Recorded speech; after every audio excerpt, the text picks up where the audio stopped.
అందరికీ నమస్కారం. రేపు నెల్లూరు రూరల్ శాసనసభ్యుడిగా అసెంబ్లీలో ప్రమాణ స్వీకారం చేయబోతున్నాం. గత 2 సార్లు గెలిచినప్పుడు కూడా ప్రమాణ స్వీకారానికి 24 గంటల ముందు పత్రికా విలేకరుల సమావేశం పెట్టి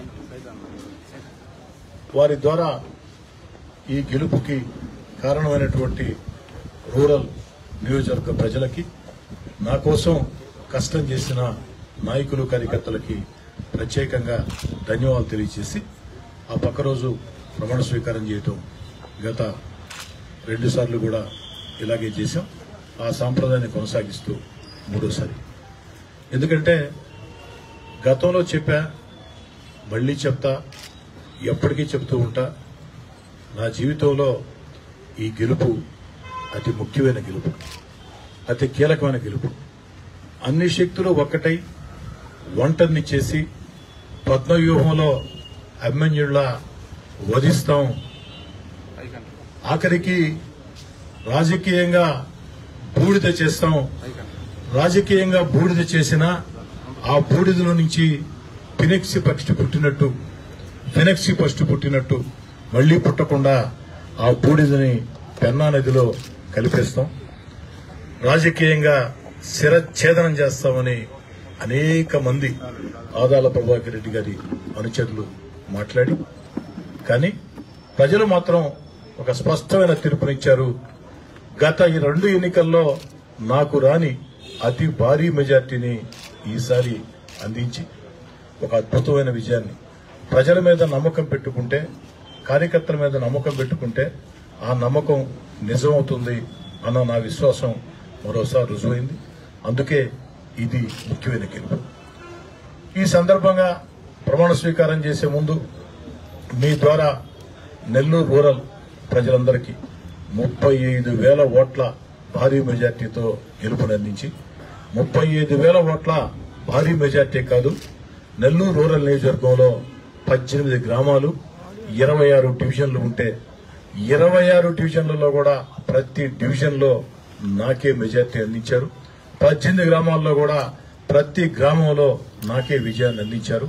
కనీసం ఒక్క గ్రామంలో కానీ ఒక్క డివిజన్లో కానీ వైఎస్ఆర్ కాంగ్రెస్ పార్టీకి మెజార్టీ రాలేదంటే ప్రజలు ఎంత స్పష్టంగా తీర్పునిచ్చారు.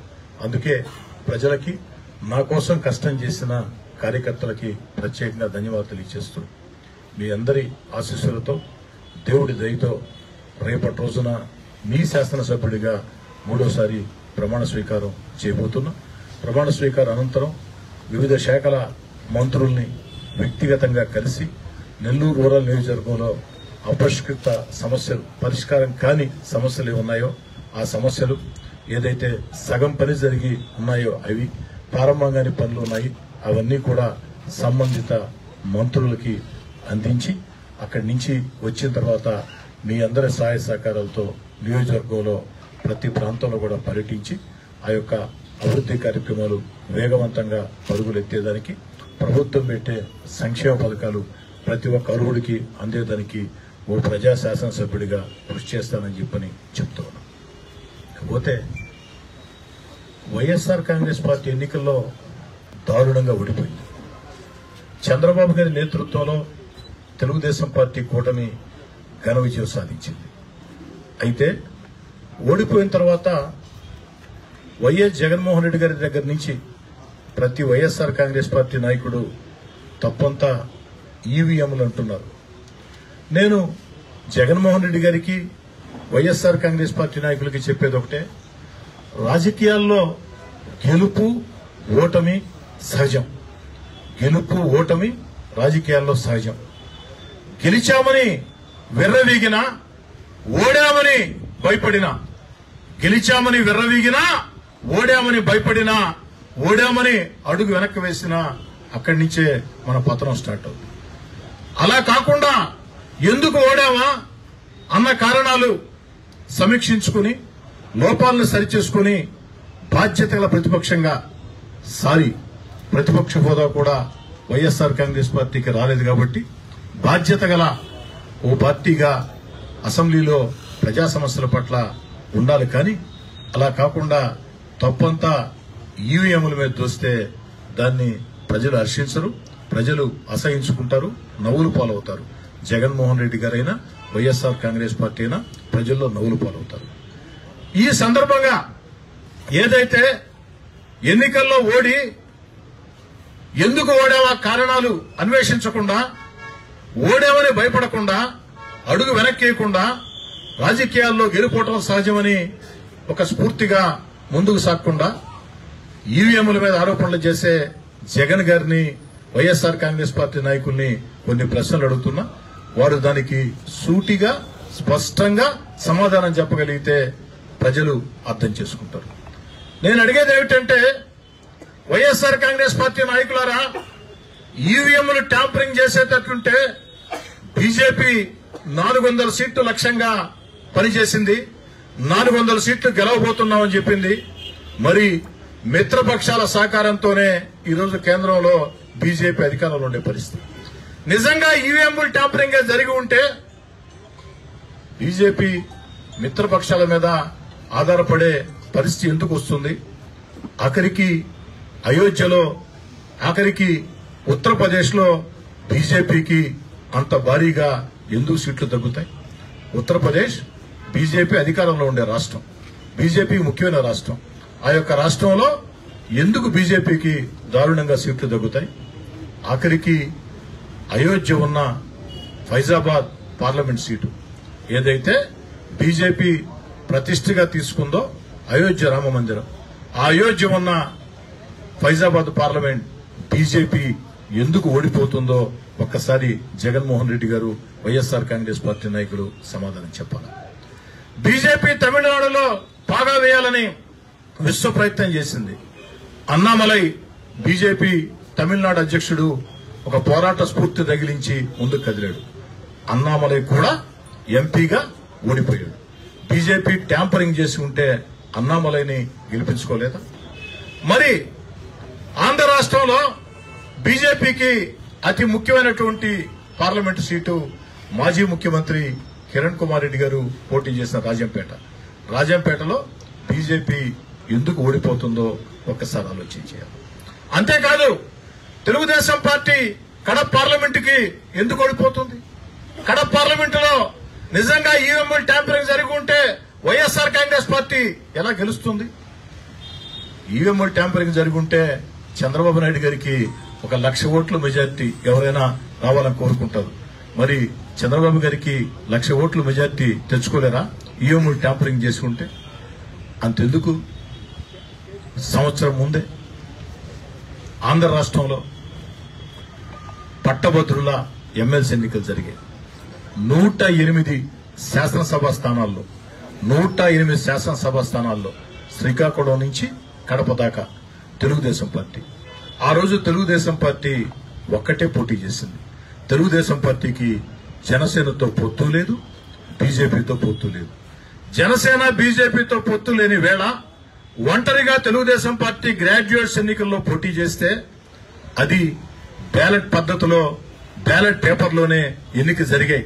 వైఎస్ఆర్ కాంగ్రెస్ పార్టీ నాయకులారా, గెలవాలని అడ్డదారులు దొక్కి కోట్లు కుమరించి అధికారాన్ని వాడి ఆ మూడు గ్రాడ్యుయేట్స్ ఎన్నికల్లో అంటే 108 అసెంబ్లీ స్థానాలకి ప్రాతినిధ్యం వహించే ఆ యొక్క గ్రాడ్యుయేట్స్ ఎన్నికల్లో వైఎస్ఆర్ కాంగ్రెస్ పార్టీ ఎందుకు ఓడిపోయింది? అది బ్యాలెట్ పేపర్లో ఎన్నిక జరిగింది. ఆ ఎన్నికల్లో తెలుగుదేశం పార్టీ ఆఖరి కడపతో సహా ఎలా ఘన విజయం సాధించింది? అది బ్యాలెట్ పేపర్తో జరిగింది. దీనికి ఏదైనా మీరు సమాధానం చెప్పే పరిస్థితి ఉంటుందా? నిజంగా ఆశ్చర్యకరంగా ఉంటుంది. ఎందుకంటే జగన్మోహన్ రెడ్డి గారికి అలవాటు ఉంది. 151 స్థానాలు పోయినసారి గెలిచారు. 151 స్థానాలు జగన్ గారు గెలిస్తే జగన్ గారి ఒక్కరి కష్టమే. పాపం ఎమ్మెల్యే అభ్యర్థులు, కార్యకర్తలు, సోషల్ మీడియా కార్యకర్తలు జగన్మోహన్ రెడ్డి గారి పాదయాత్రకు వస్తే కోట్లు ఖర్చు పెట్టి చేసే నాయకులు వీళ్ళెవ్వరి శ్రమ లేదు. ఒక్క జగన్మోహన్ రెడ్డి గారి వల్లే 151 స్థానాలు 2019లో వస్తాయి. మరి ఈరోజు 164 స్థానాలు తెలుగుదేశం పార్టీ కూటమికి వస్తే ఈవీఎంలు, సాధారణంగా జగన్ గారి మనస్తత్వం ప్రకారం జగన్ గారు ఏం చెప్పాలంటే, నేను బాగా చేశా, ఎమ్మెల్యేలు మీరు ఎందుకు పనికిరాని పనులు చేశారు, మీ వల్లే పార్టీ ఓడిపోయిందని ఎమ్మెల్యేలు ఎంపీ నిందలు వేయాల. జగన్ గారి ఆలోచన అయితే అది. కానీ పరిస్థితి చూశాడు జగన్మోహన్ రెడ్డి గారు. ఎమ్మెల్యేల వల్ల, ఎంపీ అభ్యర్థుల వల్లే వైఎస్ఆర్ కాంగ్రెస్ పార్టీ ఓడిపోయింది అన్న మాట జగన్మోహన్ రెడ్డి గారు అన్న మరుక్షణం ఆ ఎమ్మెల్యేలు, ఎంపీలు మా వల్ల కాదయ్యా, మా వల్ల ఓడిపోయి ఉంటే ఒక్క నియోజకవర్గం పోతుంది, మహానుభావ జగన్మోహన్ రెడ్డి గారు మీ వల్ల మొత్తం ఓడిపోయాం అని ఎక్కడ తిరుగుబాటు చేస్తారో అని భావించి దాన్ని గమనించి నోరు లేని ఈవీఎంలు, ఎందుకంటే ఈవీఎంలు మాట్లాడలేవు, ఈ నోరు లేని ఈవీఎంల మీద ఏదైతే వారు నింద వేశారు. వీవీప్యాట్లు కూడా లెక్కించారే, ర్యాండమ్ పద్ధతిలో వీవీప్యాట్లు కూడా లెక్కించారే. వీవీప్యాట్లు ఎలక్ట్రానిక్ ఓటింగ్ కాదు కదా, వీవీప్యాట్లు కాగితం పద్ధతిలో ఉంటాయి కదా. మరి ఈరోజు ఓటమిని హోందాగా అంగీకరించి ఆంధ్ర రాష్ట్ర చరిత్రలో ఇంత దారుణ ఓటమి ఏ పార్టీకి రాలేదే, మాకెందుకు వచ్చింది అన్న ఆత్మపరిశీలన చేసుకుని 5 ఏళ్లు ముఖ్యమంత్రిగా నేను ఏం చేశాను, ఎక్కడ లోపం జరిగింది, ఎందుకు నష్టం జరిగింది, కాబట్టి కార్యకర్తల్ని ఏ విధంగా విస్మరించాను, ఎమ్మెల్యేలని ఎంత నీచంగా చూశాను, ఎమ్మెల్యేలని ఎంత బానిసల్లాగా చూశాను, ఎంపీలకు సైతం మంత్రులు సైతం అపాయింట్మెంట్ ఇవ్వకుండా సాధారణ కార్యకర్తలకి పార్టీకి బంధం తెగిపోయింది. కష్టకాలంలో అంటే 2014, 2019 తెలుగుదేశం పార్టీ అధికారంలో ఉన్న వేళ వైఎస్ఆర్ కాంగ్రెస్ పార్టీ ప్రతిపక్షంగా ఉన్నప్పుడు తెగించి పోరాడిన సోషల్ మీడియా కార్యకర్తల్ని ఏం చేశాను, వాళ్ళని ఎక్కడ గౌరవించాను, కష్టం చేసిన కార్యకర్తల పక్కన పెట్టి సజ్జల రామకృష్ణారెడ్డి కుమారుడు సజ్జల భార్గవ రెడ్డికి సోషల్ మీడియా అప్పచెప్పాను. ఇవన్నీ పొరపాట్లు. అదేవిధంగా అభివృద్ధిని మూలపడేశాను. అదేవిధంగా ఉద్యోగాలు లేవు. అన్నిటికీ మించి వేధింపులు, ఈ యొక్క వేధింపులు సాధింపులతో ఈ యొక్క పరిస్థితి వచ్చింది. ఇంకా కారణాలుంటే మేధావులతో, ఆంతరంగికులతో, ఎమ్మెల్యేలతో స్వేచ్ఛగా మాట్లాడనిచ్చి ఆత్మపరిశీలన చేసుకోకుండా నోరు లేని ఈవీఎంల మీద నిందలు వేస్తే జగన్మోహన్ రెడ్డి గారు ఎప్పటికీ ప్రతి ఎన్నికల్లో కూడా, రేపు మళ్లీ జరగబోయే ఎమ్మెల్యే ఎన్నికల్లో కూడా మీరు ఈవీఎంల మీద నిందలు వేసుకుంటూ పోవాల్సిందే తప్ప మీరు ఎప్పుడు కూడా హోందాయుతంగా ఒక ప్రతిపక్షంగా ప్రజలు ఇవ్వకున్నా ప్రత్యర్థి పక్షంగా కనీస పార్టీ పోరాటం కూడా చేయకుండా ఈవీఎంల మీద నిందలు వేయటం అనేది ప్రజలు నవ్వుకుంటున్నారు. జగన్మోహన్ రెడ్డి గారికి, వైఎస్ఆర్ కాంగ్రెస్ పార్టీ నాయకులకి హితవు చెప్తూ ఉన్నా, ఎందుకు ప్రజల్లో ఇప్పటికే ఓటమి భారంతో మీరు ఇబ్బందులు పడుతూ ఇంకా సులకన ఎందుకు అవుతారు, ఇంకా ఎందుకు ప్రజల్లో నవ్వులు పాలవుతారని హితవు చెప్తూ ఉన్నా.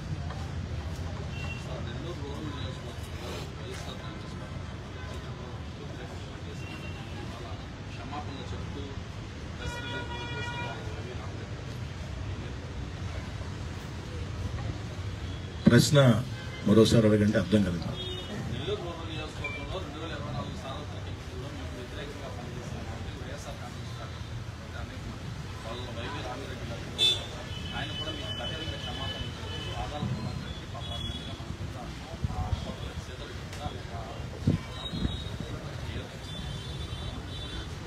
వైసీపీ రాష్ట్ర కార్యదర్శి ఆదాల ప్రభాకర్ రెడ్డికి రాజకీయంగా కుడిభుజం వైవి రామరెడ్డి గారు నిన్నటి రోజున ఒక ప్రెస్ నోట్, ఆడియో విడుదల చేశారు.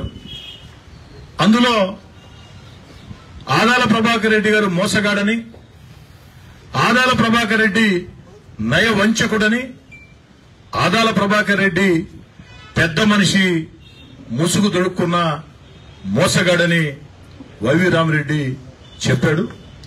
మీరు దీని మీద అభిప్రాయం అడుగుతూ ఉన్నారు. అదేవిధంగా వైవి రామరెడ్డి బహిరంగ క్షమాపణ చెప్పారు. దీని మీద మీ అభిప్రాయం ఏమిటని విలేకరులుగా మీరు అడుగుతున్నారు. నేను చెప్పే సమాధానం ఒక్కటే, ఆనాడు 2 కోట్లు ఖర్చు పెట్టి, ఇది నేను చెప్పిన మాట కాదు, ఆదాల ప్రభాకర్ రెడ్డి గారి కుడిభుజం వైవి రామరెడ్డి వైఎస్ఆర్ కాంగ్రెస్ పార్టీ రాష్ట్ర కార్యదర్శి చెప్పిన మాట. ఆదాల ప్రభాకర్ రెడ్డి 2 కోట్లు ఖర్చు పెట్టి రాజకీయాల్ని పక్కన పెట్టి కోటమిరెడ్డి శ్రీధర్ రెడ్డి కుటుంబాన్ని ఛిద్రం చేయాలా అన్న రీతిలో పచ్చి అబద్దాలతో కూడినటువంటి దుష్ప్రచారాలు చేయించారు. ఇది నేను చెప్పిన మాట కాదు, వైవి రామరెడ్డి గారు చెప్పిన మాట. మరి ఆనాడు నా మీద దుష్ప్రచారం చేసిన రోజు నేను స్పందించలా, ఒక్క మాట కూడా మాట్లాడలా. గొంతు లేక కాదు, మాటల చాతుర్యం లేక కాదు. కానీ రాజకీయాల్లో ఒకటి మనం గమనించాలా, ఒక మనిషిని రాజకీయంగా విమర్శిస్తే ప్రజలు హర్షిస్తారు, దానిలో వాస్తవం ఉంటే ప్రజలు ఇది నిజమే కదా అంటారు, ఆ వ్యక్తికి నష్టం చేయగలుగుతారు. రాజకీయాల్లో వ్యక్తిగత విమర్శలు చేస్తే ఆ చేయించుకున్న వ్యక్తి ఎవరైతే విమర్శలు చేశారో వాళ్ళు పతనం అవుతారు ప్రజల దృష్టిలో. చేయించుకున్న వ్యక్తి రాజకీయంగా ఎంతో లాభపడతారు. వ్యక్తిత్వ హననాన్ని ఎవరైనా చేస్తే ప్రజలు సహించరు. నా వ్యక్తిత్వం గురించి ప్రజలందరికీ తెలుసు, మీ అందరికీ తెలుసు. 2 కోట్లు కాదు 20 కోట్లు ఖర్చు పెట్టి కోటమిరెడ్డి శ్రీధర్ రెడ్డి నామస్మరణ ఎంత చేస్తే ప్రజల్లో నేను అంతగా బతికుంటా, ప్రజల్లో నాకంత మేలు చేస్తుందని నమ్మి ఆ రోజు ఒక్క మాట మాట్లాడలా. నేను కాదు, ఈ ఆఫీసులో ఉండే నా సెకండ్ పిఏ శివాజాలు వారి సమాధానం చెప్పేదానికి, నా మీద దుష్ప్రచారం చేసిన వ్యక్తులకి, నాకు వ్యతిరేకంగా పచ్చి అబద్దాలతో కూడుకున్న నీచాతి నిచమైన మాట్లాడే వాళ్ళకి సమాధానం చెప్పేదానికి నా మాటల చాతుర్యం, నా మాటలు పడలే. నా ఆఫీసులో నా సెకండ్ పిఏ శివ ఉన్నాడు. ఆఫీస్ బాయ్ గా ఈ ఆఫీసులో చేరి కష్టపడి తెలివితేటలతో ఈరోజు నా పిఏగా సెకండ్ పిఏగా ఉండే పరిస్థితి. అబ్బాయి చాలు, కానీ దానివల్ల అవతలకు మేలు జరగదు. ఎలక్షన్ టైంలో అది కరెక్ట్ కాదు. వాళ్ళు ఎంత తిడితే మనకంత మేలు జరగదు. అందుకే నేను ఓర్చుకున్నా. ఆ రోజు స్పందించలా. ఈరోజు వారు బహిరంగ క్షమాపడినట్టున్నారు. దీనికి నేను స్పందించదలుచుకున్నాను. ఆ రోజు మాట్లాడిచ్చారు అంటే నేను చెప్పటం కాదు, ఆదాల ప్రభాకర్ రెడ్డి మాట్లాడిచ్చాడని. స్వయంగా ఆదాల ప్రభాకర్ రెడ్డి కుడిభుజం, వైఎస్ఆర్ కాంగ్రెస్ పార్టీ రాష్ట్ర కార్యదర్శి ఆదాల ప్రభాకర్ రెడ్డి ఆంతరంగికుడు, నెల్లూరు రూరల్ ఎన్నికల మొత్తం ఏ ప్రయాసల్ని నడిపించిన సర్వ సైన్యాధ్యక్షుడు అని తనకి తాను ప్రకటించుకునే వైవి రామరెడ్డి వారు చెప్పారు ఆదాల ప్రభాకర్ రెడ్డి గారు చేయించారు. వారి విశేషంగా వదిలేస్తున్నా, వారే దీనికి సమాధానం చెప్పాల. ఎందుకంటే నేను మాట్లాడి ఉంటే రాజకీయ ప్రత్యర్థిని కాబట్టి మాట్లాడి ఉండొచ్చని వారు స్పందించాల్సిన అవసరం లేదంటే అవసరం లేదు. కానీ ఆదాలకు నేను సర్వ సైన్యాధ్యక్షుడిని, ఆదాలకు నేను మహామంత్రిని, వైఎస్ఆర్ కాంగ్రెస్ పార్టీ రాష్ట్ర కార్యదర్శిని, ఇది ఇది ఇది ఇది ఇది అంట చిటికలేస్తా మాట్లాడిన వ్యక్తే. మరి ఆదాల ప్రభాకర్ రెడ్డి గారు మీ కుడిభుజం రాజకీయంగా చిటికల మీద చిటికలేస్తూ మాటలు చెప్పిన వైవి రామరెడ్డి, ఈరోజు మీరు 2 కోట్లు నా వ్యక్తిత్వ హననానికి పాల్పడేదానికి ఖర్చు పెట్టే బదులు ఆ 2 కోట్లతో రూరల్ నియోజకవర్గంలో కొన్ని వందల మంది పేద విద్యార్థులకి స్కూల్ ఫీజులు కట్టి ఉంటే మీకు పుణ్యం వచ్చి ఉండేది, కాస్త రాజకీయంగా మేలు జరిగి ఉండేది.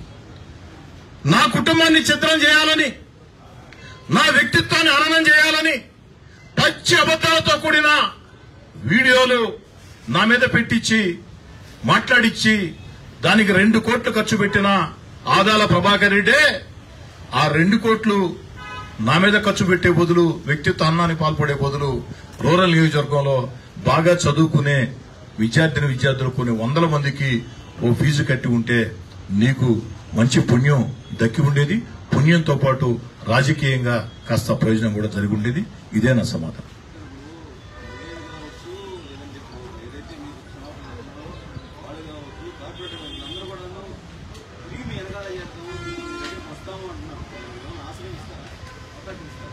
ప్రశ్న అర్థం కాలేదు సార్. ఆయుష్ గారు మళ్ళీ అడిగారు.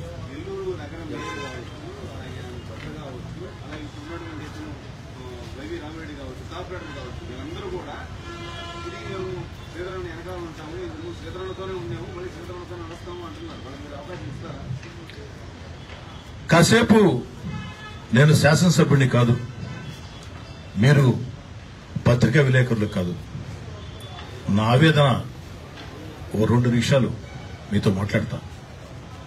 నా పరిస్థితులు మీరుంటే ఏం చేస్తారో మీరే చెప్పాలి.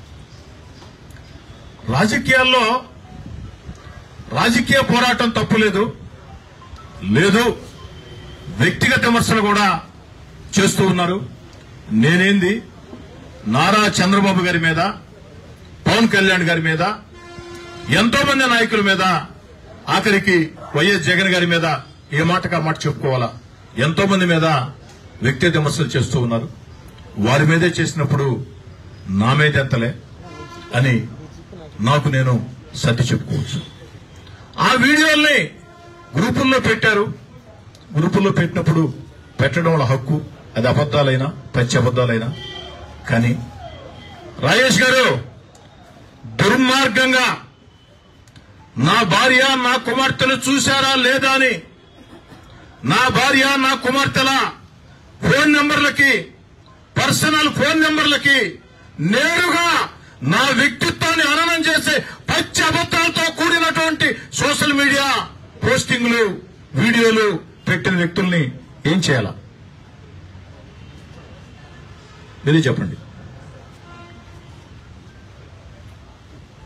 నా దృష్టిలో ఆ పెట్టిన వాళ్ళంతా కూడా రాజకీయ పిపీలకాలు, రాజకీయ పిపీలకాలు, బాల్ బచ్చే బకరగాళ్లు, బాల్ బచ్చే బకరగాళ్లు, బాల్ బచ్చే బకరగాళ్లు, రాజకీయ పిపీలకులు.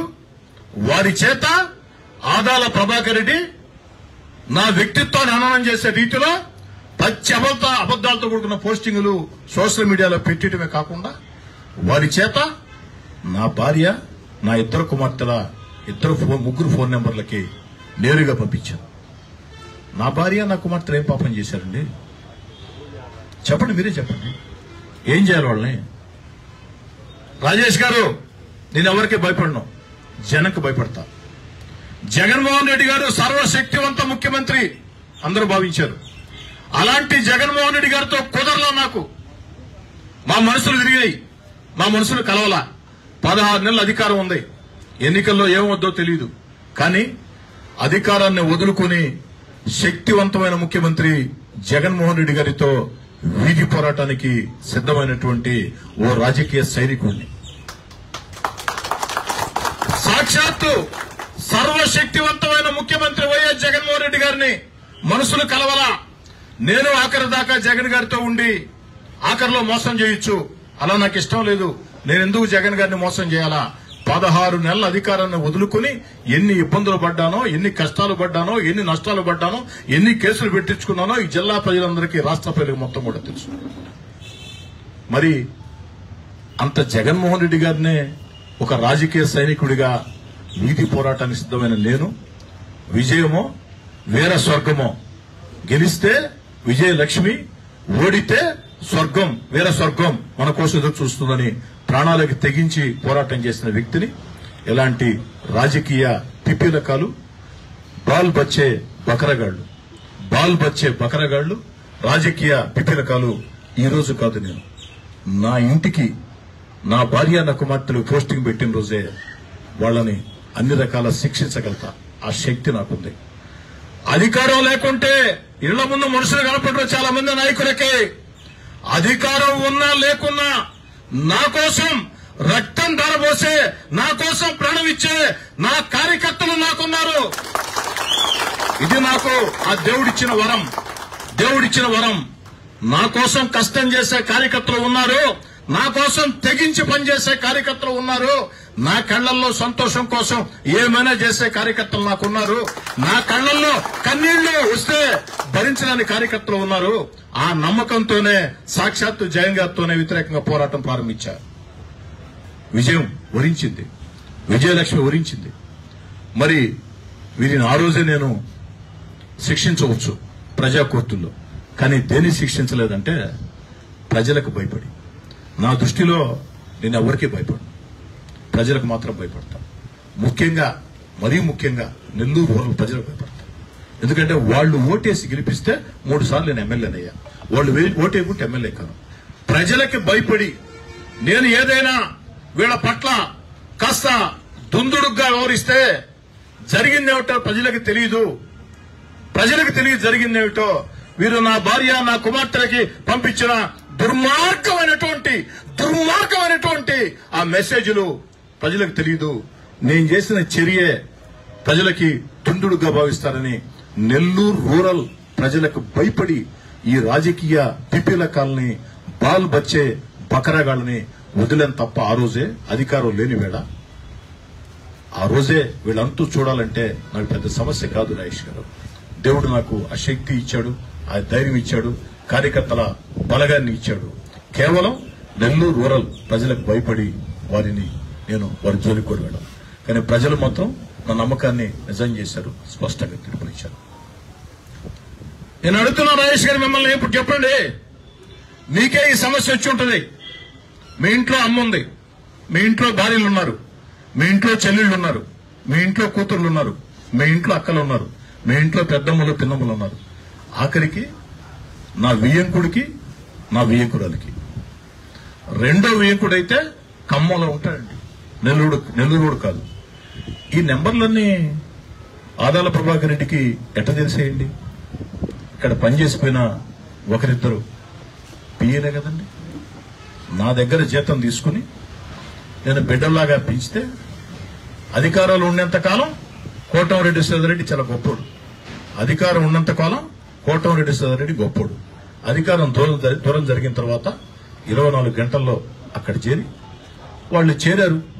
వాళ్ళంతా రాజకీయ పిపీలకాలు, రాజకీయ అల్పులు, బాల్ బచ్చే బకరాగాళ్లు. కనీసం ఆదాల ప్రభాకర్ రెడ్డి 78 సంవత్సరాల వయసు, అన్నిసార్లు ఎమ్మెల్యే గెలిచాడు, ఎంపీగా గెలిచాడు, మంత్రిగా చేశాడు. మరి నా వయసు 78 సంవత్సరాలే.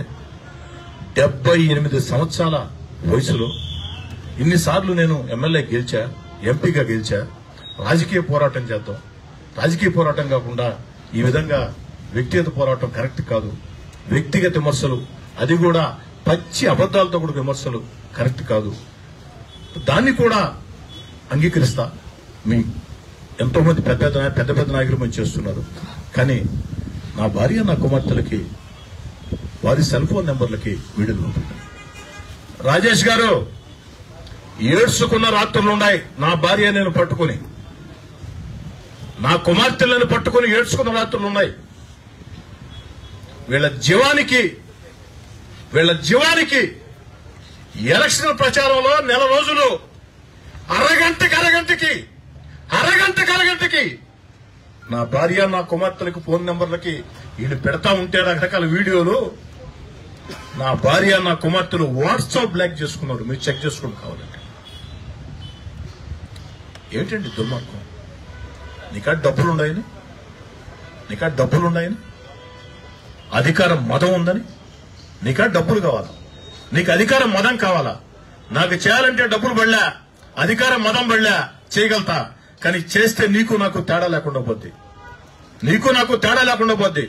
నా తండ్రి స్థానంలో నువ్వు ఉన్నావు, నీ కొడుకు స్థానంలో నేనున్నా. ఆదాల ప్రభాకర్ రెడ్డి, ఏం నా భార్య నా కుమార్తెలు ఏం ద్రోహం చేశారు మీకు? అరగంటకి. మరి పోలింగ్ రోజు 5 నిమిషాలకి 10 నిమిషాలకి కనీసం ప్రచారం అయిపోయింది కదా అని ముందు రోజు సాయంకాలం వాళ్ళు వాట్సాప్ ఆన్ చేస్తే మళ్ళీ వెంటనే పోలింగ్ రోజు మార్నింగ్ ఫోన్లు ఆపేసిన పరిస్థితి. నా బిడ్డలు నా భార్య మేము పట్టుకొని ఏడ్చుకున్నామండి రాత్రుళ్ళు. అంత మానసిక క్షోభ పెట్టింది ఎవరండి?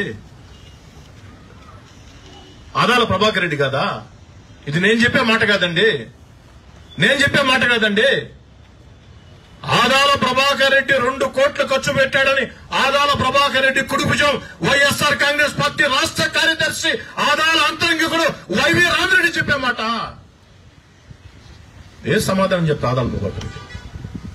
ఏ సమాధానం చెప్తా? సమాధానం చెప్పాలి ఆదాల ప్రభాకర్ రెడ్డి. చెప్పి తీరాలా. వైవి రామిరెడ్డి బహిరంగ క్షమాపణ చెప్తేనో, మరొకరు పొరపాటు అయిందంటేనో ఇది కాదండి. దీని మీద ఆదాల ప్రభాకర్ రెడ్డి వివరణ ఇవ్వాలి.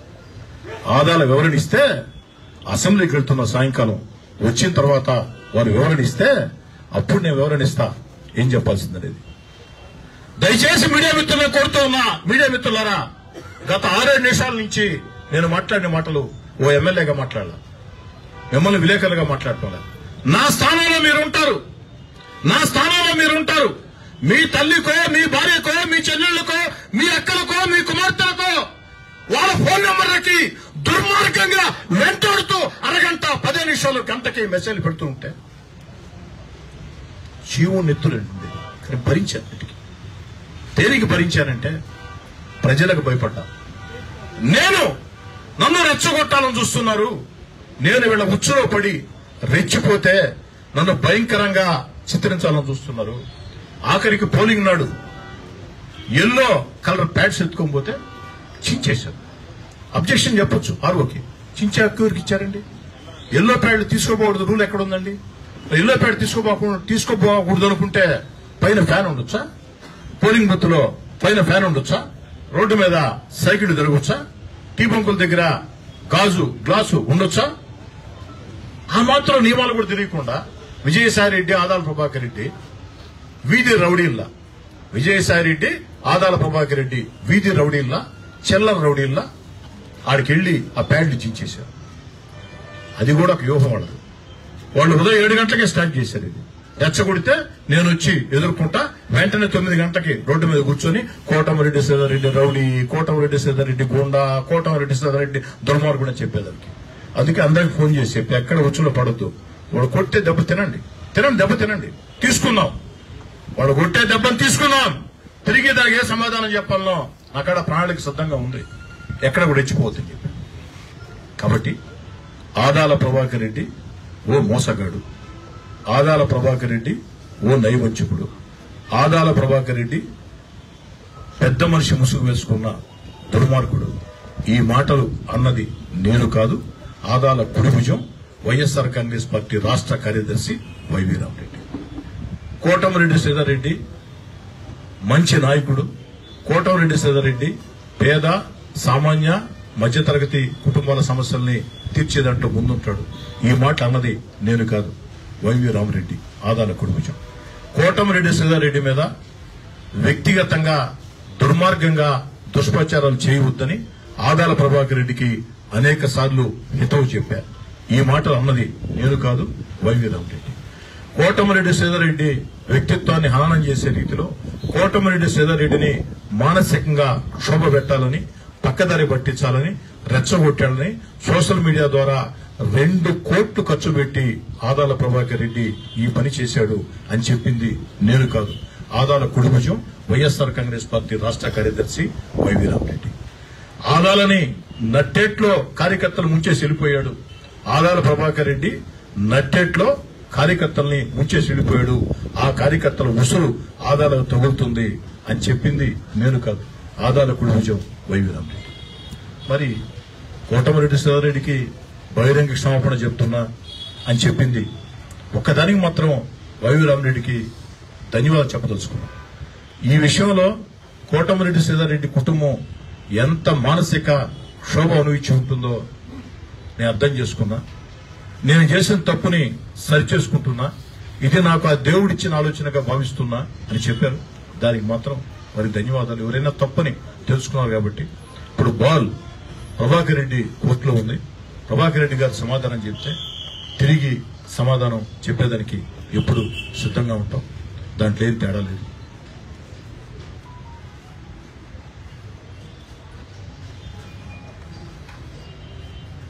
నీచాతి నీచగలం.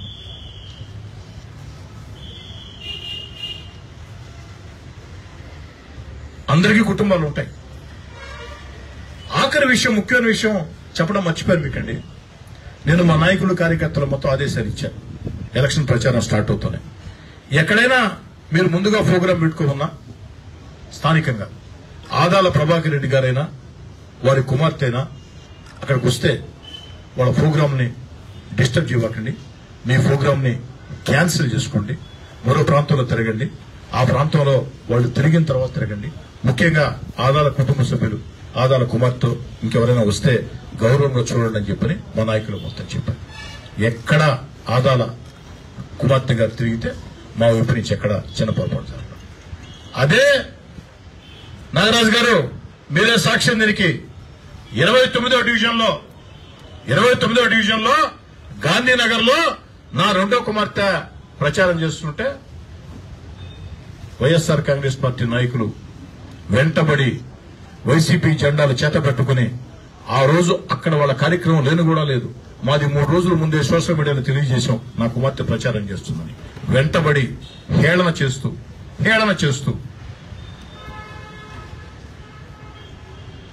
ఆ హేళన చేసిన వ్యక్తిని శిక్షించాలంటే 15 నిమిషాలు పని. ఈ రోజు కాదు, ఈ రోజైతే ఆలోచన చేయడం కూడా బెస్ట్. ఆ రోజే 15 నిమిషాల పని. కానీ అక్కడ కూడా ఇదే ప్రజలకు భయపడ్డాం. మేము ఆ ప్రజలు ఏమని అనుకుంటలేమని చెప్పి ఇది తెలియదు ప్రజలకి.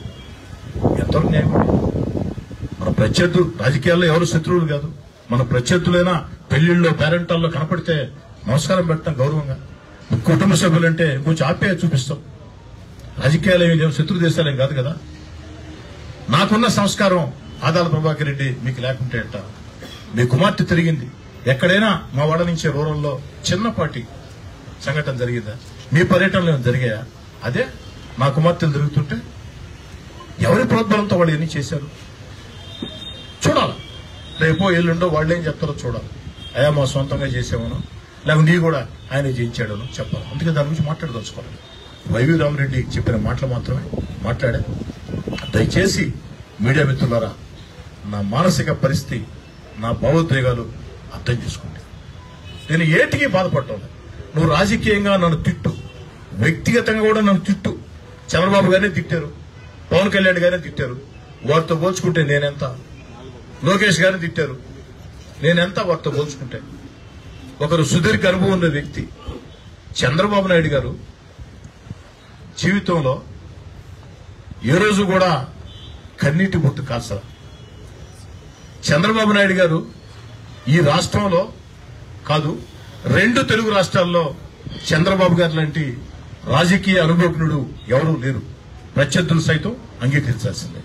ఈ దేశంలోనే ఒక 5-6 మంది ఉంటే సుదీర్ఘ చరిత్ర కలిగిన వాళ్ళు ఒక నవీన్ పట్నాయక్ గారు, అలాంటి వాళ్ళలో చంద్రబాబు గారు ఒకరు. అలాంటి చంద్రబాబు గారు అలిపిరి వద్ద బాంబుల దాడులు జరిగితే, ల్యాండ్ మైన్స్ పేలితే కూడా కన్నీళ్లు పెట్టాల. అలాంటి చంద్రబాబు గారిని నిండు శాసనసభలో ఏ విధంగా అవమానించారో కన్నీళ్లు పెట్టారు తెలుసు. నన్ను సర్ది చెప్పుకున్నా, వాళ్ళనే చెప్పారు, వాళ్లే చేశారు. కానీ నేను తీవ్రంగా బాధపడేది ఏమిటంటే, నా భార్య నా కుమార్తెలు ఏం చేశారు? ఇంటికి వస్తే టీ ఇచ్చారు, మీకు అంకుల్ బాగుండవు అని అడిగారు, అన్నా బాగుండవు అని అడిగారు, అక్క బాగుండవు అని అడిగారు, టిఫిన్ పెట్టారు, భోజనం పెట్టారు, ఏదైనా కనపడితే గౌరవంగా తిరిగారు. వీళ్ళలో కొంతమందిని అయితే నా భార్య ఇతర ప్రాంతాలకు ఎక్కడికైనా వెళుతూ ఉంటే వాళ్ళని కూడా తీసుకెళ్ళింది. ఒక షిడ్డీకి కావచ్చు, మూడోదానికి కావచ్చు. అంత గౌరవంగా మేము చూసాం కదా, బిడ్డలాగా చూసాం కదా. మాట్లాడితే మాట్లాడారు. నా భార్య నా కుమార్తెల ఫోన్ నెంబర్లకి నేరుగా పెట్టేది ఏంటి? గ్రూపుల్లో మీరు పెట్టింది చూస్తారు కదయ్యా, చూశారో లేదో మానసికానందం. ఆధార ఇంట్లో చేరి ఇదో చూశారు, గ్రీన్ టిక్ పడింది, గ్రీన్ టిక్ పడింది, గ్రీన్ టిక్ పడింది, ఇదో చూశారు, గ్రీన్ టిక్ పడింది. అవును, ఒక ఆయన ఇట్టంట శభాష శిష్య, శభాష శిష్య, ఇట్టంట శభాష శిష్య, శభాష శిష్య, ఇట్టంట చిటికి లేస్తా. ఏంటండి నేను చెప్తాం కదా. నిన్న ఆదాల కుడిభుజం వైసీపీ రాష్ట్ర కార్యదర్శి వైవి రామరెడ్డి చెప్పారు, ఇదంతా ఆదాలు చేయించాడు. అంటే వారు వివరణ ఇవ్వాలి. వారు వివరణ ఇవ్వకుండా కూడా నేను మళ్ళీ మాట్లాడతాను. అసెంబ్లీ నుంచి వచ్చి మాట్లాడాల్సిన భాష ఉంటుంది. నేను గమ్ముండా కూడా మా నాయకులు కార్యకర్తలు గమ్ముండేటట్లేరు. నేనేమడుతున్నాను? ఆదాల గారి గురించి ఒక్క మాట నేను పొరపాటు మాట్లాడాను. ఆదాల గారి గురించి నయవంచకుడని, మోసగాడని, పెద్ద మనిషి ముసుగు దోసుకున్నటువంటి నీచుడని మాట్లాడింది ఎవరు? ఆదాల కుడిభుజం వైసీపీ రాష్ట్ర కార్యదర్శి వైవి రామరెడ్డి. వారు వివరణ ఇవ్వాలి. 2 కోట్లు ఖర్చు పెట్టించాడు అని చెప్పాడు నా మీద ఆదాల, నాకు వ్యతిరేకంగా సోషల్ మీడియా దుష్ప్రచారం కోసం. దానికి వారే సమాధానం చెప్పాలి.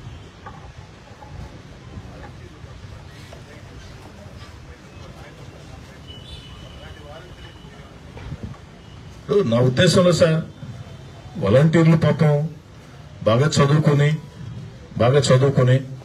ఏ ఉద్యోగం లేక 5,000 రూపాయల కోసం వాలంటీర్గా చేరారు. వారి చేత వైఎస్ఆర్ కాంగ్రెస్ పార్టీ నాయకులు గుడ్డు చాకరీ చేయించారు. ఎన్నికల వేళ రాజీనామాలు కూడా చేయించారు. కొంతమంది చేశారు. నేను ఆ రోజే చాలా మందికి చెప్పాను, అమ్మా చంద్రబాబు గారు వస్తారు, మీకు ఇంకా మంచి భవిష్యత్తు ఉంటుంది, చేయొద్దని. చాలా మంది చేయరా, కొంతమంది చేశారు. కానీ ఓ శాసనసభ్యుడిగా రాష్ట్ర ప్రభుత్వాన్ని నేను కోరేది, ఒత్తిడి గురై బెదిరింపులకు గురై ఎవరైతే రాజీనామాలు చేశారో, ఎవరైతే ఈరోజు పోలీస్ స్టేషన్లకు వెళ్లి అయ్యా మమ్మల్ని ఒత్తిడి చేశారు, మమ్మల్ని బెదిరించారు, మమ్మల్ని భయభ్రాంతులు చేశారు, అధికారం వాళ్ళ చేతుల్లో ఉండింది, అధికారం వాళ్ళ చేతుల్లో ఉంది కాబట్టి ఏదైతే మేమేమీ చేయలేక రాజీనామాలు చేశామని పోలీస్ స్టేషన్లో ఫిర్యాదులు ఇచ్చారో వారందరినీ వాలంటీర్లుగా తిరిగి తీసుకుంటే బాగుంటుందని ఓ శాసనసభ్యుడిగా నా అభిప్రాయం. ఇంకా సార్ లాస్ట్ ముఖ్యమైన విషయం సార్, మీ ద్వారా రూరల్ నియోజకవర్గంలో ఉండే టీడీపీ నాయకులకి, కూటమి నాయకులకి మనవి చేస్తూ ఉన్నా, దయచేసి వ్యాపార సంస్థల ముందు ఎక్కడ రాజకీయ ఫ్లెక్సీలు కట్టవద్దు. వారి వ్యాపారం చిన్న చిన్న వ్యాపారం. ఉదయాన్నే వస్తూ ఉంటే చూసా, పత్తికనపేట సెంటర్లో నా ఫ్లెక్స్ ఒకటి భారీ ఫ్లెక్స్ వేసి 4 అంగళ్ళు సగం కనపడుతున్నాయి, సగం కనపడుతున్నాయి. ఇది కరెక్ట్ కాదు. దయచేసి వ్యాపార సంస్థలకు అడ్డంగా మీరు అనొచ్చు, వాళ్ళు అడిగాము వాళ్ళు ఒప్పుకున్నారని, అయినా కుదరదు. మీరు అడగాల్సిన అవసరంలా, వాళ్ళు ఒప్పుకోవాల్సిన అవసరంలా. దయచేసి నన్ను అభిమానించే నాయకులు, కార్యకర్తలారా, రూరల్ నియోజకవర్గంలో చిన్న చిన్న వ్యాపార సంస్థలు ఉన్నారు, మధ్యతరగతి వ్యాపారస్తులు ఉన్నారు. వాళ్ళ షాపులకి అడ్డంగా ఎట్టి పరిస్థితుల్లో రాజకీయ ఫ్లెక్సీలు కట్టి వాళ్ళ వ్యాపారాలని దెబ్బతీయవద్దు. ఇలా ఎవరు చేసినా కఠిన చర్యలు తీసుకుంటా. దయచేసి వెంటనే వెళ్లి ఆ పత్తికనపేట సెంటర్లో 2 చోట్ల కట్టి ఉన్నారు, 36, 38 ఈ 2 డివిజన్ల నాయకులది దీని బాధ్యత. వెంటనే ఆ ఫ్లెక్సీలు ఇప్పించాలని కోరుకుంటున్నా. ఇదే కాకుండా ఎక్కడైనా సరే వేదాయపాలెం గాని, భక్తవసనాలు గాని, ఎక్కడైనా పొదలకూరు రోడ్డు గాని, టీ బంకులకు అడ్డంగానో, చిన్న చిన్న వ్యాపారాలకు అడ్డంగానో, పెద్ద పెద్ద షాపులకు అడ్డంగానో, వ్యాపార సంస్థలకి అడ్డంగా నా ఫ్లెక్స్లు కట్టి ఉంటే వెంటనే తొలగించండి. మీరు తొలగించకుండా నేను తొలగిస్తా. దయచేసి దీన్ని పునరావృతం చేయద్దు.